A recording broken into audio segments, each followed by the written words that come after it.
నమస్కారం అండి. ఏదైనా ఒక పని చేయాలి అనుకునేటప్పుడు లేదా ఒక విషయం నిర్ణయించుకొని ఆ విషయం మీద మనం ముందుకి వెళ్తున్నప్పుడు ఒక్కోసారి సడన్‌గా మైండ్ అన్నది డిమ్ అయ్యి ఒక్కసారి మనకి చెస్ట్‌లో జర్క్‌లాగా వచ్చి బలమంతా మోకాళ్ళ నుండి కింద దిగిపోయినట్టు అనిపిస్తది. ఆ తర్వాత మనకి ఐడియా అన్నది ఆగిపోద్ది. మనం ఏ పని చేయాలన్నా దానికి సంబంధించినటువంటి ఐడియా రాదు. స్ట్రెంత్ ఉండదు. ముందుకు అడుగేయలేము. ఇలాగ మనకి అప్పుడప్పుడు కొంతమందిలో అవుతూ ఉంటది.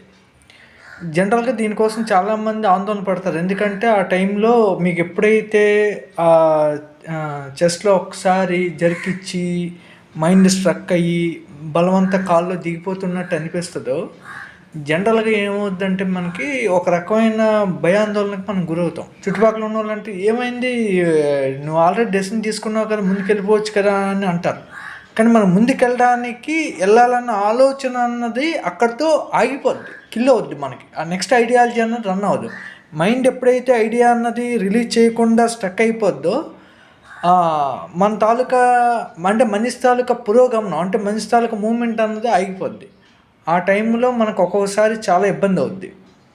సో, ఇలాంటప్పుడు ఏంటంటే మనం ఫస్ట్ ఆఫ్ ఆల్ ఈళ్ళు వాళ్ళు చెప్పిన అనుమానాలు పెట్టుకోకుండా బెటర్ టు కన్సల్టింగ్ సైకియాట్రిస్ట్. ఒక్కసారి సైకియాట్రిస్ట్ దగ్గరికెళ్ళి విషయం చెప్తే అంటే కొంతమందికి సైకాలజీ ప్రాబ్లమ్ వల్ల ఇలాగ అనిపించే అవకాశం ఉంది.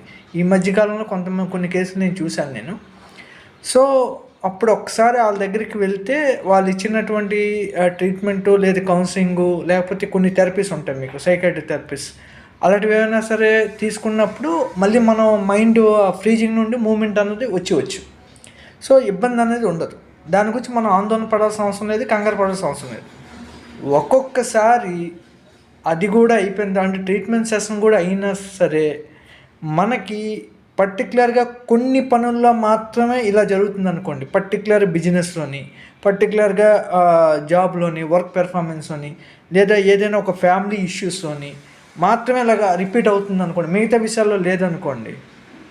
ఒక్కసారి దాని మీద మనల్ని ఎవరైనా టార్గెట్ చేశారేమో ఇండైరెక్ట్‌గా అన్నది అంటే ఏదైనా ప్రయోగ బాధలు లాంటివి ఏమైనా జరిగాయేమో అన్నది మనం ఒకసారి కన్ఫర్మ్ చేసుకోవటం అన్నది బెటర్ అన్నది నా సెకండ్ ఒపీనియన్.